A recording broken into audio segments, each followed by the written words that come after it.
Hi, I'm Zach. And I am Brandon. And we're the Bourbon Bros. Hey, welcome back to another Wednesday bottle review. Well, a double bottle review today. We're going for two for one bottle review. Going for two. We're going to first of all say big thanks to Barrell. Yes, thank you, Barrell. For sending us this product. This is a free product to us. We've never tried Barrell before, and I think that's really important to this. I also think that might have something to do with why perhaps they sent us some bottles. So we're pretty open about this, right? We've never dabbled in the barrel space. I think we've at the same time we got the bottles, I think we were kind of speaking that into existence because we started asking you guys, like, hey, where should we start with this brand? We have mentioned Barrell so many times in our hunting videos or our bourbon shopping videos where we're like, Barrell, look at all these different barrel things. But we never have actually decided, hey, this looks appealing enough to us to buy. Well, and I think before we dive in, not to speak on the bottles themselves, but I think part of the reason is, I mean, even these two labels look exactly the same to me, and they're two different whiskeys. Yes, I was very happy when I opened up the box and I saw the labels and I said, they sent us two of the same thing. Same bottle. But we can talk more about the labels later. I think we get into the tasting. Let's try their standard. I think this is their small batch. So what it says on here is Barrell Foundations Bourbon. Yeah, that's what we call it. Aged 5 years, a blend of straight bourbon whiskey, 100 proof. Let's get into tasting it, I think. Yeah, for sure. And I think their foundation, so Barrell's been around for a while now. I think you mentioned off camera 2013 they started 2013 is, I believe, when they were founded. I could be wrong, but that's what the internet says. Yeah, and they've got, I want to say their line of foundation, I believe, is 3 deep. So I think they offer 3 different standard offerings through their foundations program, which is like effectively what other companies might call like their core products, right? Or their small batch products. Yeah, and for all those people that don't know anything about Barrell, they are an NDP.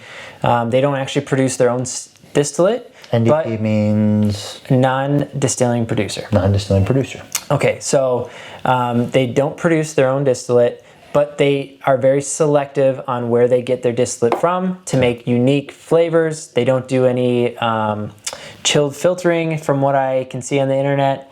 And they also, they try to do everything at cask strength. Yeah. Well, so I have an appreciation for that. So like I work in, we'll call it construction, for example. And so for us, I don't try to do anything for the first time if I can hire somebody who's really good at doing it, right? Yeah. If they've already got a bunch of skills, I'd rather pay somebody more money to do it well than for me to spend time trying to figure it out. And I think that's the approach that a lot of non-distilling producers take is I'm going to partner with really good distillers who've got a track record of making good whiskey, and then I'm going to take my expertise, which is maybe more on the bottling and blending side, and maybe marketing for some people, and produce a product under my brand. Blending's got to be its own kind of section in whiskey. Yeah, so, wizards, really. So you have distilleries and you have blenders, and I think blenders kind of compete against each other. They obviously compete against the whole, but I think in our minds, especially people that are really into whiskey and buying a lot of different bottles, they kind of take blenders against each other and distillers against each other. Why don't you say we dive into this first one? Huh? Okay. Yeah, get some notes. Jump into it. It smells like whiskey. Smells like whiskey. This one is distilled in Kentucky, Indiana, Tennessee, Maryland, MD. Is that Maryland? Maryland, yeah. And it says all of those are in the U.S. Now, I think they usually are pretty good about listing the mash bills now. I thought that's what I read. Okay, it says blend components on the back here. I already told you the states blended in. The Kentucky one is 8 years old. Indiana is 5, 6, and 9. Tennessee is 8, and Maryland is 5 and 6. Derived mash bill is corn at 73%, rye at 23%, and malted barley at 4%. So, what do you think so far? Honestly, so the nose is good. It's good. It's very standard, I feel like. It's very normal. Now, I was going to say it's good, but it's nothing special. You know, it's what I expect out of bourbon. Now, am I recalling correctly? The entry as in into the lineup proof is 100, not entry as in into the barrel. Right. Is 100 proof? I don't know. It is. I just checked. It? Oh, you did. Okay. Which I think is cool. I think that's a smart play by them. Most places come in at that 90 or even sometimes 86 proof. Okay. Especially the big distillers. So to have your core product come in at 100 proof, I think that's really smart. I like that. Yeah, anything below 100 proof, in my opinion, this is my taste profile, I feel could be lacking a little bit. Could be. There's plenty of whiskeys I've had under 100 proof that I'm like, wow, this is bourbon. Yeah. And I think that's a really cool approach. It gives you maybe a little more full experience. So 100 proof's a good mark. Yeah, it's a good place to start for sure. What did you think of the palate? I think palate matches the nose well. I think that's a plus for me. I also think that it's a minus for me. Okay. So plus as in, I like nose matching palate. Minus in, it's very tradition. It's just traditional. Mm-hmm. And I think that's what they were going for here, which is good. I think that was great. And if that's what they're going for, we're creating a foundation, and that's what they call it. I think that they did a great job of making a traditional tasting. Yeah, as a more mass-produced product, which I assume this is for them. They don't call it small batch, but let's assume it's their small batch. I think it's really good. Honestly, I think it's pretty nice. It's got a good mouthfeel for that type of product. Say medium, heavy.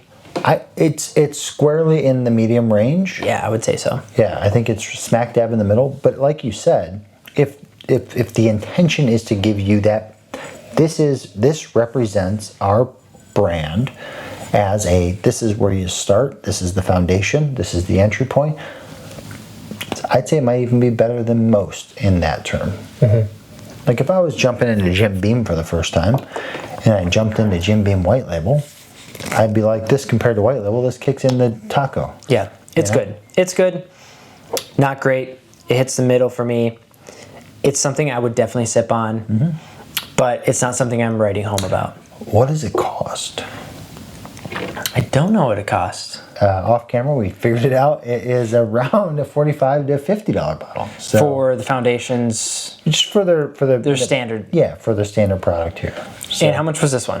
55. This one was 55. So this is 45, 55. Yeah, about. Yeah.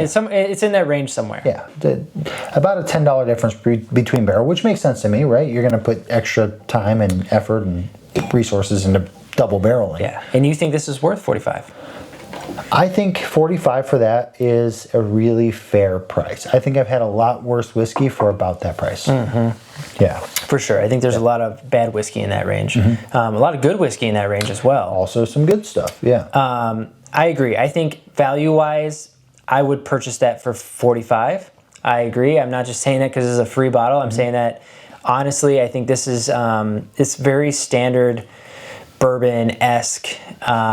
This is what I would expect. Mm-hmm. This is a good tasting. It's not a wow tasting. Yeah, I agree. And for me, I find myself to be more partial towards things that have got MGP product at its core, because I feel like we kind of cut our teeth on a lot of MGP products. Like when we came up in bourbon, like it just, by way of, we bought a lot of $50. I think there's a lot of sourcers out there that take from MGP, but at the same time, we're big Penelope fans. Yeah, no, MGP's great, and they've been really killing it. People talk poorly on MGP, but I think that like things that have got that essence make me feel kind of nostalgic in some sense. Yeah, and that I really enjoy things with that body to it. So I like it. I'd spend 45 for that. No problem. Perfect. Let's move on to the double barrel. The double. Chink. This one's got more nose to it. Definitely. This one's got more nose to it. So it's funny. You sometimes talk about like chocolate, right? That's kind of a note that comes to you. Yeah. I kind of pick up a little bit of like Charleston Chew on the nose here. I could see that. Charleston Chew? I have. It's hard for me to recall that. I've had it for sure. It's like a milk chocolate but not really a chocolate. It's like a waxy milk chocolate, but it's got a little bit of like marshmallow or nougat in the inside. Yeah, this kind of actually reminds me of like a toffee. Sure. Yeah, probably in that same genre. Candy.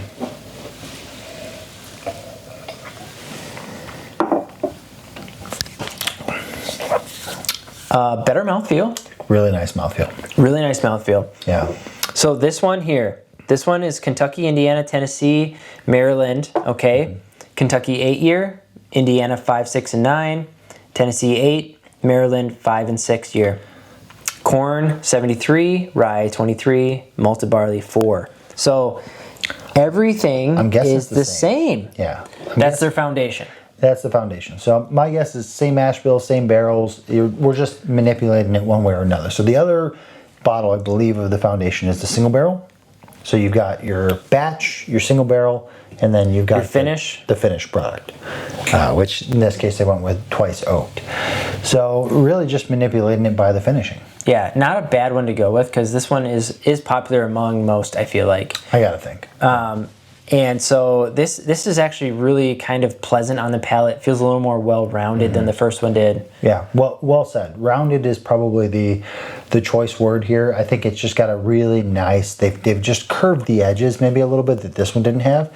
And to me, enhanced that oaky presence that I didn't actually get a lot of. Yeah, that oaky presence is also bringing in like a little bit of nuttiness to it. Yeah, on the finish? Yeah, on the finish. Yeah, I'm trying to figure out what I'm tasting on the back end here. And there's like some sweet, like maybe like cashew, something going on there. Oh, buttery nut. I get that butter nut on the back end. But yeah, it's nice. I like anything else it. You want to say about taste? I really like it. There is a nice kind of sweet undercurrent that I'm enjoying here. Generically, I'm going to say caramel. So to me, these almost taste like two completely different whiskeys. I agree. And the experience is more than a $10 variance to me. In my opinion, the experience of drinking it. What would you value this at? 70? $70? Yeah, I'd probably put that around 70. I was gonna say 60, 70 as well. Yeah, I don't want to pay 70. No. Like what the market would. If I saw this at $60 and I knew what it tastes like, this would be a buy. Oh, yeah. At 60, this is a buy for sure. And the crazy thing is I'm pretty sure this retails around $55. So good value. Yeah, we just mentioned that. I didn't even remember, but based on what I'm accustomed to spending on whiskey and what I'm getting out of the experience, I would assume, based on what I normally pay for whiskey that disappoints me most times, is around $70. Right. Yeah. And we think, most importantly, the juice is the most important part. Yeah, it is. But there's a few downsides we would like to talk about. Since this is a product sent to us to get a review, let's talk about some of the downsides to Barrell and maybe why we haven't tried it yet and why we were a little more trepidatious. Yeah, trepidatious. Is that the right word for that? Cautious. Yep, absolutely. Trepidatious is the right word. Thank you for that, because that's one of my favorite words. As a consumer, right, not as a bourbon reviewer or a bourbon channel, but as a consumer who goes out and buys whiskey off the shelves like everybody else, it's just flat out confusing. Right? Yeah. Like it's just, they look the same. They all look the same. Yeah, and you guys have a better angle than we do right now at this, but as you can see, like, the labeling is very similar. The bottle shapes are similar. The colors are also very similar. As you can see on this double oak, which you might not be able to see, is the outline around it is orange compared to like a creamy gold color. Like sand on sand. And I think it comes down to this, right? When this bourbon thing exploded, and obviously they've been around for a while, they've been in the game. And I told you this off camera, I always thought of them as one of the original NDPs, right? I kind of put them with like the Smoke Wagon and Blue Run, and I feel like those guys really all came to prominence similar time. For this bottle in particular, I think the problem is so many people got burned early on, right? With these companies who just popped up overnight and they started sourcing from these prominent distilleries. Yeah. And they got these bottom 4-year-old barrels that were just kind of okay, mid to lower whiskey. Yeah, probably even younger than that. Slapped a cool label on it, right? And then you bought it, you tasted it, and you're like, oh, this tastes like exactly the other bottle I just bought. I think Barrell did themselves a disservice by not standing out in some way that made them feel different. Well, and the issue is I think this is another issue I should say that comes up is they have so many different variants and blends that they put together, and I think that when you have that and you don't have something that distinguishes them well enough, it hurts the Overall, the aggregate. It hurts. So even if they're good, you have to still get them off the shelf. And I think the look of this didn't sell it to me, and I don't think it's going to sell it to a lot of other people. But it's just poor marketing, I feel like. Yeah, it was just confusing, right? That's the word that comes back to me again and again and again. It's just like, what am I really getting here? And if I have to spend 20 minutes to figure out what the difference is between this bottle and this bottle, I'm just moving on to the other bottle that just says 10 years, 100 proof. And people can get confused too if they see like 10 different bottles from one distillery too. It's like, or an NDP. It's like, well, what? I don't know which one to pick. 100%. Yeah, and that's the hard thing, really. And it's unfortunate because what we have discovered, I think, pretty good whiskey. Pretty good whiskey, yeah. I am not disappointed whatsoever in what's actually in the bottle. What's the most important part is not disappointing. Yeah. But what's the most important part to Barrell is to sell it. And I think they have a good product in here. And I think they should be able to sell it. But the reason I feel like we didn't buy it personally is it's just poor marketing at the end of the day. To be completely frank. Yeah, for sure. And again, thank you to them for allowing us to try it because I'm glad, again, we've been talking about it, but again, there wasn't enough urgency created, exigence, if you would, by the bottles to make us want to do that. So glad we did. I'm sure we'll try more now that we've opened the door because it is good. Well, and what I would challenge Barrell is... Challenge. So you sent us a couple of your foundations, right? For us to try for the first time because we've never had Barrell. I would challenge you guys to send us something that is more unique, more distinguishable, because the name of the game on the shelf is, first of all, have good marketing, distinguish yourself from everybody else with the taste profile. How can you do that? This tastes a lot like other things we've had. Not bad, good, great. But I can buy something else that tastes like this. Sure. You know what I mean? Yeah. So send us something, if you want, that's unique to you guys that you think is great. Yeah, a sample is fine too. We're happy to review samples, but I couldn't agree more. Yeah, this tastes like a good version of what already exists, and we'd love to dive into some other stuff as well. But for now, I think I'm pleased with the whiskey. I'm pleased with the price. I still don't know that I love the marketing side of it, the branding side of it. But I think we've opened the door, and you know what? We could get behind these two bottles at those relative prices, I would say. Yeah. Everyone that is watching this video and watching the review, we appreciate you guys. Let us know what you guys think of Barrell. Maybe we're way off. Yeah. Maybe you guys love Barrell. You understand it. I think a lot of you do love Barrell, and you've got there before we did. Let us know what your favorite Barrell is. Yeah. And maybe we'll give that a try on another review. Yeah. Yeah. Until then, I'm Brandon. I'm Zach. Hey. That's my dog. We're the Bourbon Bros. We'll catch you on the next one.